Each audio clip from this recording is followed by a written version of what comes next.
તો મહીસાગરના બાલાસિનોરમાં પીવાના પાણીની પાઇપ તોડી નાખવાનો વિડીયો વાયરલ થયો છે। ત્યારે મને નહીં તો કોઈને નહીં તે ભાવના રાખી પાણીની મુખ્ય પાઇપ કોવાડી વડે તોડી નાખવામાં આવી।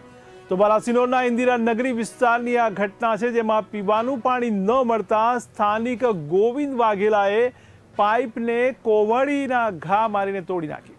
ત્યારે બાલાસિનોર નગરપાલિકામાં ઉનાળાની શરૂઆતમાં જ પીવાના પાણી માટે રજળપાટ શરૂ થયો છે। ત્યારે આ વાયરલ વિડીયોની બી ઇન્ડિયા ન્યૂઝ પુષ્ટિ કરી રહ્યું નથી। તો મહત્વના સમાચાર કહી શકાય। ત્યારે બાલાસિનોરમાં પાણીના પાઇપને તોડી નાખવાનો વિડીયો વાયરલ થયો, જેમાં પીવાના પાણીની પાઇપ તોડી નાખવાનો આ વિડીયો વાયરલ થયો છે। ત્યારે મને નહીં તો કોઈને નહીં તેવી ભાવના રાખીને પાણીની આ મુખ્ય લાઇનને કોવાડી વડે તોડી નાખવામાં આવી। ત્યારે બાલાસિનોરના ઇન્દિરાનગરી વિસ્તારની આ ઘટના છે, જેમાં પીવાનું પાણી ન મળતા સ્થાનિક ગોવિંદ વાઘેલાએ પાઇપને કોવાડી મારીને તોડી નાખ્યું છે। ત્યારે બાલાસિનોર નગરપાલિકામાં ઉનાળાની શરૂઆતમાં જ પીવાના પાણી માટે રજળપાટ શરૂ થયો છે।